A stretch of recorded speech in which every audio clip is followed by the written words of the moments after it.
When Apple launched the first iPad Pro in 2015, three things shocked fans. 1. It was big. Very big. 12.9 inches big. 2. It came with a stylus. The one thing that made Steve Jobs say, "Yuck, nobody wants a stylus." And 3. It cost as much as a MacBook Air.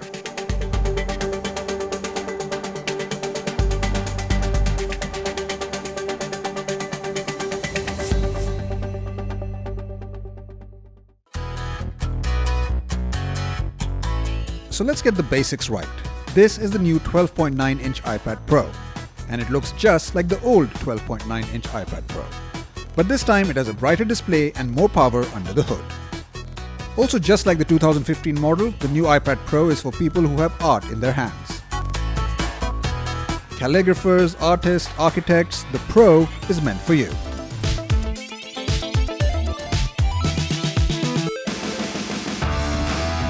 The second-gen iPad Pro comes in the same shape and size as its predecessor. And while the look hasn't changed, Apple has made some manufacturing improvements beneath the surface, which means the new iPad Pro feels slightly lighter than the original. But there's still no getting over the fact that this is one massive iPad, making it very awkward to use.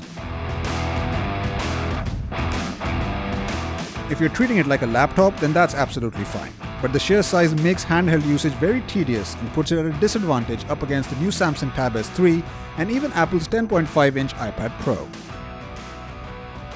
The only significant change to the design comes through the screen, and while it's still 12.9 inches, there's one really cool upgrade, something that Apple calls Pro Motion, which basically doubles the screen's refresh rate to 120 Hz. Relax, Alfred. I'll take it from here. Do I know you? In English, that means scrolling down web pages or watching videos is buttery smooth with no lag. You know, the little things that make the whole experience easier on the eye. More importantly though, the display is just stunning. In fact, brightness levels compete favorably with the best performing smartphones out there.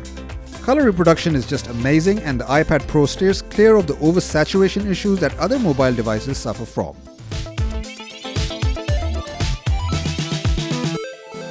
The 2017 12.9-inch iPad Pro comes with an updated rear camera. It now has the same 12-megapixel camera as the iPhone 7, and it's a really good one for a tablet. That also means it has optical image stabilization, which ensures good quality image. There's also a 7-megapixel FaceTime camera on the front, so you can also capture decent selfies, but given the humongous size of this tablet, I really wouldn't advise it for taking selfies when out in public. I mean, you are just going to end up looking pretty silly.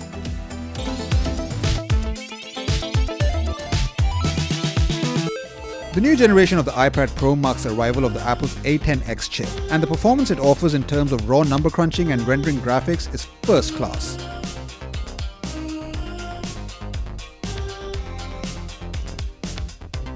Paired with 4GB RAM, it runs superbly and never once lagged while I was using it. The storage options are different from last year, with 64GB now being the entry-level model. You can up it to 256GB or 512GB if you want. But as always, there is no microSD expandable option. One of the very best things about the iPad Pro 12.9 from 2015 was watching videos on it, and this hasn't changed in the new edition either. The screen quality is great and the audio output even better. The iPad Pro has the advantage of 4 speakers when compared to the iPad and iPad Mini 4. While not truly room-filling, they will keep you more than satisfied when watching Netflix or YouTube.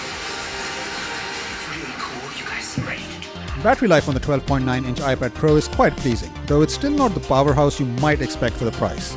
Apple has managed to stuff a decent-sized 41-watt-hour battery into this mammoth tablet, which will carry you through a heavy workday much more satisfyingly than the phone in your pocket will.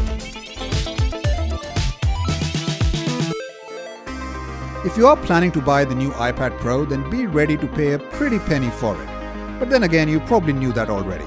At a starting price of 63,500 rupees, this is Apple's highest spec tablet to date, and if you ask me, it's a great sequel to the original. Also, once iOS 11 rolls into town, the iPad Pro will truly become the device it aspires to be. For me, the screen quality really sells this device. If you love watching movies or playing games, then you're going to love the new iPad Pro. Although, that being said, the large size won't suit everyone. But there's a smaller size available. The new 10.5-inch iPad Pro isn't as bright as its bigger sibling, but does everything else just as well.